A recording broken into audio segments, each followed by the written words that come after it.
Sir global market से वैसे ही ठीक ठाक क्यूज आ रहे हैं। डाउ फ्यूचर्स में कुछ ज्यादा बदलाव नहीं है, मामूली से गिरावट इस समय डाउ फ्यूचर्स और नैस्डैक फ्यूचर्स में दिखेगी। यूरोप क्योंकि 2 दिनों का एडजस्टमेंट है, इसलिए 1-1.25% की तेजी वहां पर है और कमोडिटीज में भी रिबाउंड है। कच्चा तेल 2-2.5% ऊपर इस समय। क्या करके जाएं सर? देखिए दीप, 32,350 32,250 स्ट्रॉन्ग सपोर्ट जोन थी जहां पर बैंक निफ्टी में खरीदारी करने की राय थी सुबह, और एग्जैक्टली आज का लो 32,350 के बेहद करीब है, 32,338 का। तो लेवल पर एकदम, और तेजी हमें 33,000 के ऊपर से ही गिननी है। जब तक 33,000 पार ना हो तब तक आप सोचे भी मत 325 पॉइंट बढ़ जाएं, तब भी मत सोचेगा कि आप मजबूत हैं। ये बात हम सुबह से कह रहे हैं। आज देखिए बैंक निफ्टी ने एग्जैक्टली वही बताया कि 33,007-8 का कुछ हाई बनाया है, एग्जैक्टली 33,007 का, और उसके बाद टीका नहीं है। तो पूरी तरह से परफेक्ट रेंज में बाजार ट्रेड करते हुए दिख रहे हैं। जहां तक निफ्टी का सवाल है, 14,550 मजबूत सपोर्ट है और 14,750-775 ऊपरी रुकावट का लेवल। एग्जैक्टली उसी रेंज में लगभग बाजार ने ट्रेड किया। 25-25 पॉइंट इधर उधर देख लीजिए। इसके अलावा तो पूरी तरह से रेंज बाउंड मार्केट है। सिंपल वही चीज दोहराऊंगा, तेजी करनी है निफ्टी पर फोकस कीजिए, मंदी करनी है बैंक निफ्टी पर फोकस कीजिए। स्टॉक स्पेसिफिक रहिए, सेक्टर स्पेसिफिक रहिए। कल आईटी का दिन था, आज आईटी ठंडा है। मेटल का दिन अभी भी है, चल रहा है। फार्मा, एफएमसीजी सपोर्ट देते हुए दिख रहे हैं। तो आपको मजबूती का व्यू है, तो मजबूती के लिए आपके पास ढेर सारे सेक्टर्स और स्टॉक्स है। कमजोरी करना चाहते हैं तो कमी नहीं है आपके पास कमजोर शेयरों को शॉर्ट करने की।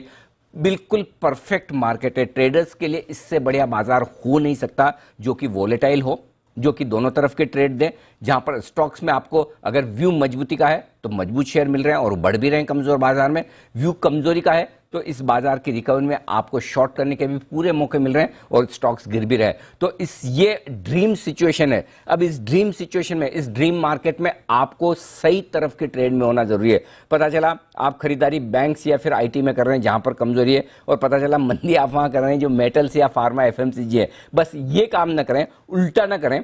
अगर सीधा कर पाए तो बहुत अच्छी बात है, well and good, nothing like it. न कर पाए तो शांति से इस तरह के बाजार को देखें। अगली बार जब ऐसा मार्केट आपको मिले जहां पर एक इंडेक्स आपको मजबूती की ओर इशारा कर रहा है निफ्टी, दूसरा इंडेक्स कह रहा है कि मैं बहुत नीचे जाने को तैयार हूं बैंक निफ्टी, कुछ सेक्टर्स स्टॉक्स आपको अच्छी तेजी की ओर इशारा कर रहे हैं और आपको पैसा कमा कर दे रहे हैं, कुछ स्टॉक शॉर्ट करके पैसा बनाने का मौका दे रहे हैं, ऐसे मार्केट को अगली बार मिस करें ना। ऑब्जर्व करिए, ट्रेड कर सकते हैं, वेल एंड गुड, बहुत बढ़िया। नहीं तो देखिए, सीखिए, समझिए, ताकि ये नॉलेज आपके अगली बार काम आए। बहुत ही बेहतरीन मार्केट है। इसके अलावा एक चीज और ऐड करना चाहता हूं, ये तो मैं पहले ही बोल चुका हूं, फिर बोल रहा हूं, वो ये, अगर आपको वायदा कारोबार के शेयर रिस्की लग रहे हैं इस तरह के मार्केट में, अगर आपको इंडेक्स रिस्की लग रहा है, तो फिर कैश मार्केट के कुछ चुनिंदा स्टॉक्स में आ जाइए। मिड कैप इंडेक्स देखिए, स्मॉल कैप इंडेक्स देखिए, अब भी अच्छी खासी मजबूती के साथ ट्रेड कर रहा है।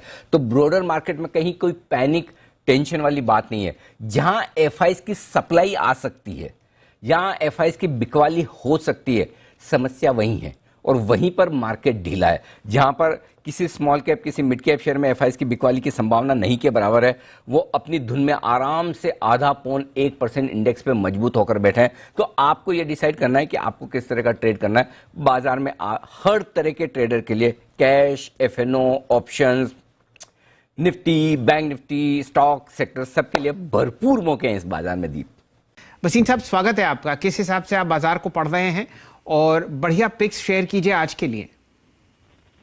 गुड मॉर्निंग शैलेंद्र जी, आपको भी, वीरेंद्र को भी। और तो देखिए, शुरुआत है, एक आध दिन पेसिमिज्म रहेगी। जो ईटीएफ का जो पैसा डम मनी है जिसने निकलना है वो निकल लेगा। कोविड के केसेस मेरे हिसाब से इस हफ्ते पीक कर जाएंगे। So you have to keep your ear on the ground level पे देखिए एसेट अंडर मैनेजमेंट क्या ग्रोथ दिखाई है बजाज फाइनेंस ने, और आरबीएल बैंक ने रिकॉर्ड कासा ग्रोथ दिखाई है। These deposits are not, they are very very meaningful, और मुझे लगता है credit is going to expand at the fastest. Eicher motor कह रहा है 2022 will be a best year ever, तो मैं उसको ज्यादा मानूं या ये जो केसेस हैं वो एक मौका है? तो अपना एहतियात भरी है। मैंने आपको बताया हमने तो कोविड इंजेक्शन भी लगवा लिया, वैक्सीन भी, और वापस लाइफ इज नॉर्मल।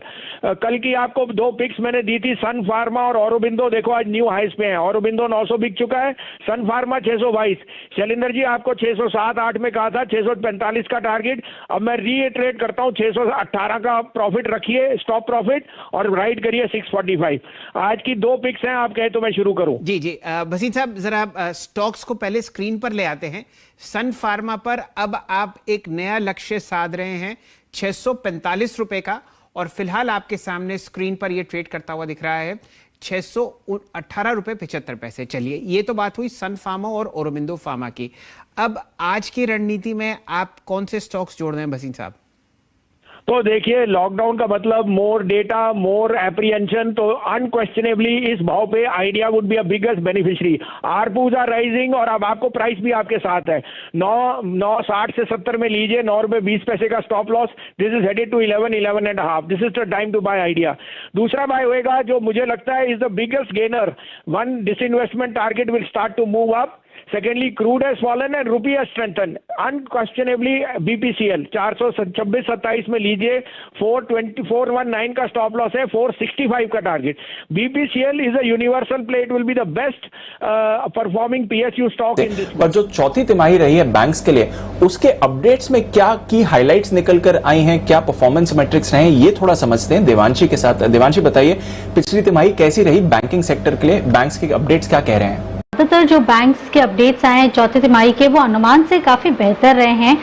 सबसे पहली बात यह है कि इनके जो जितना भी लोन है वो इस बार काफी अनुमान से बेहतर रहा है, लेकिन जो मेजर हाईलाइट था वो उनकी डिपॉजिट साइड थी। हम सब जानते थे कि इस बार डिपॉजिट थोड़ी सी बढ़कर आएगी, लेकिन काफी सरप्राइजिंग डिपॉजिट्स इस बार आते हुए दिखी हैं, और कई ऐसी बैंक है जहां पर डबल डिजिट ग्रोथ हमें सालाना आधार पर भी देखने मिली है। इसके अलावा आप देखिए जो रिटेल लोन है वहां से काफी सहारा मिलता हुआ दिखा है, और इसके साथ ही कासा जो है इसमें भी काफी अच्छी बढ़त देखने मिली है। सबसे पहले सीएसबी बैंक की बात करते हैं, क्योंकि अब तक अगर आप देखें तो जो गोल्ड लोन है उसमें काफी अच्छी बढ़त थी, और इसके चलते लोन ग्रोथ सालाना आधार पर 27% तक बढ़ते हुए दिखे हैं, और क्वार्टरली बेसिस पर हमने देखा है कि 10% तक की बढ़त है। डिपॉजिट ग्रोथ 21% तक बढ़े हैं। येस बैंक में भी हमने देखा है कि जो डिपॉजिट रेट्स हैं वो काफी बड़े हैं, लो बेस था, तो इसके चलते हमने देखा करीब 55% तक की ग्रोथ इसके डिपॉजिट रेट्स में आई है। लेकिन दूसरी तरफ हमने देखा है कि तिमाही आधार पर थोड़ा सा सुधार इनके लोन ग्रोथ में आती हुई दिखी है। HDFC बैंक, इस बार हमने देखा कि जो सालाना आधार पर थोड़ा सा बेस कम था, तो 14% तक की ग्रोथ थी, बहुत ज्यादा अच्छी आती हुई नहीं दिखी है। HDFC की लोन ग्रोथ तिमाही आधार पर हम देखें तो करीब 5% तक की ग्रोथ है, और डिपॉजिट्स करीब 16% तक बढ़ते हुए दिखे हैं। और जो अच्छी एक बैंक थी वो फेडरल बैंक थी, क्योंकि आपने देखा कि 9% तक की सालाना आधार पर लोन ग्रोथ आती हुई दिखी है, और दूसरी तरफ आपने देखा कि जो डिपॉजिट्स हैं उसमें भी करीब 13.5% तक की ग्रोथ देखने मिली है। तो ये कुछ चुनिंदा बैंक्स हैं जहां पे बिजनेस अपडेट्स काफी बेहतर आते हुए दिखे, और अनुमान यही है कि इसके चलते इसके जो नंबर्स हैं Q4 के वो भी थोड़े से अच्छे रह सकते हैं। बिल्कुल, तो चुनिंदा बैंक्स के अपडेट्स अच्छे रहे हैं, और देखेंगे जब फाइनल नतीजे आते हैं तो क्या रहता है। और अब तो ऑफ कोर्स मॉरेटोरियम भी जा रहा है, तो उसका क्या इम्पैक्ट होगा आगे जाके पता चलेगा। बट Q4 अच्छा रहा है बैंकिंग सेक्टर के लिए, ये बात है। अभी सीटी साहब भी बात करके गए, और आरबीएल बैंक पर उन्होंने खरीदारी की राय भी दी है।